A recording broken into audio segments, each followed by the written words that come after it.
السلام علیکم ورحمۃ اللہ وبرکاتہ۔ رمضان المبارک کے اختتام پر یعنی جب رمضان المبارک کے 29 روزے مکمل ہو جائیں تو ہم سب چاند دیکھنے کا اہتمام کریں۔ جب چاند دیکھیں اور چاند دیکھ لیں تو یہ دعا پڑھیں: اللہم اہلہ علینا بالیمن والایمان والسلامۃ والاسلام ربی و ربک اللہ۔ اس دعا کو پڑھنے کے بعد اب اس رات کے اندر ہم کو کیا اعمال کرنے ہیں ان کا خاص اہتمام کریں۔ خاص طور سے اس رات کے اندر عبادت کا اہتمام ہو، کیونکہ یہ رات جو ہے لیلۃ الجائزہ ہے۔ روایت کے اندر آتا ہے فَإِذَا كَانَتْ لیلۃ الفطر سمیت تلک اللیلۃ لیلۃ الجائزہ، کہ جب عید الفطر کی رات ہوتی ہے تو اس رات کو آسمانوں پر لیلۃ الجائزہ کے نام سے جانا جاتا ہے، یعنی انعام کی رات۔ یہ اللہ تبارک و تعالیٰ کی طرف سے انعام کی رات ہے۔ اس رات میں مسلمانوں کو چاہیے کہ خاص طور سے نوافل کا اہتمام کرے۔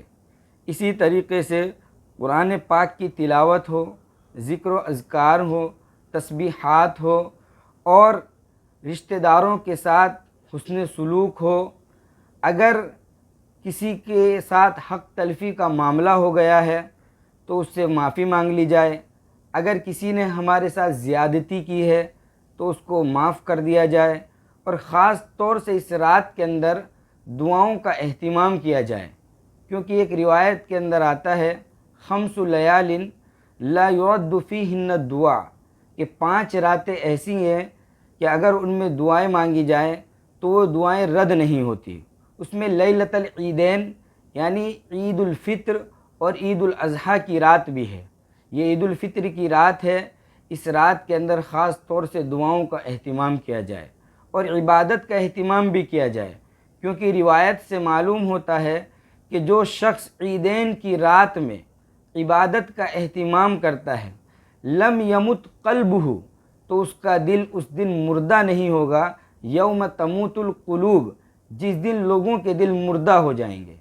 اس لیے اس خاص رات کے اندر عبادت کا خاص طور سے اہتمام ہو۔